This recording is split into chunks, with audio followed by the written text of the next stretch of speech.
It was a bustling afternoon at the airport, and I had just checked in for my flight, ready to relax in first class. The cabin was filling with passengers. Attendants were organizing carry-on luggage, and I was already looking forward to a quiet flight when HOA Karen appeared at the gate, her teenage son trailing behind with a phone, filming her every move. She was fuming, clearly upset about her assigned seat and convinced that entitlement should dictate her travel arrangements. "I demand my first-class seat," she shouted, waving her boarding pass dramatically.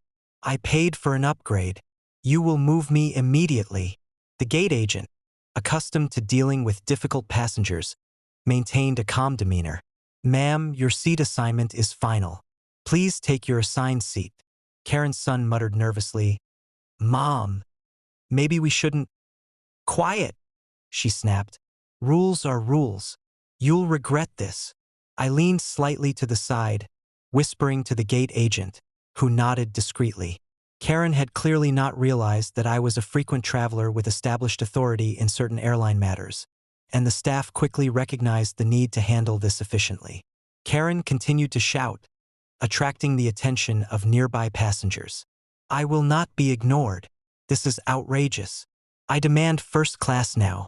I calmly stepped forward, addressing her directly. "Ma'am, your behavior is disruptive. You are holding up the boarding process and delaying other passengers. Please comply with the staff's instructions, or security will need to intervene." Her eyes widened in anger. "You can't tell me what to do. I paid for this upgrade." At that moment, the gate agent subtly signaled two airline security officers, who moved discreetly toward Karen. The teenage son looked alarmed, whispering under his breath, "Mom, I told you." Karen, oblivious to the serious consequences of continued disruption, stomped her foot. "I demand to be moved. I am entitled to this." The officers calmly approached and addressed her politely but firmly. "Ma'am, we need you to take your assigned seat. Continued refusal to comply will result in escort off the plane." Her son muttered, horrified, "Mom, stop." The passengers, who had been watching the spectacle unfold, began whispering among themselves, clearly amused by Karen's antics. The gate agent, maintaining calm authority, added, "We are prioritizing safety and order. Your entitlement does not override regulations or the comfort of other passengers." Karen's face flushed bright red. I will not comply." At that precise moment, I leaned in slightly and said, "Ma'am, your refusal is creating a security issue. Please comply, or you will be escorted by the officers." Karen's son groaned, clearly mortified.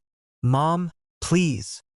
With a dramatic huff and a wave of her arms, Karen finally complied, taking her assigned seat.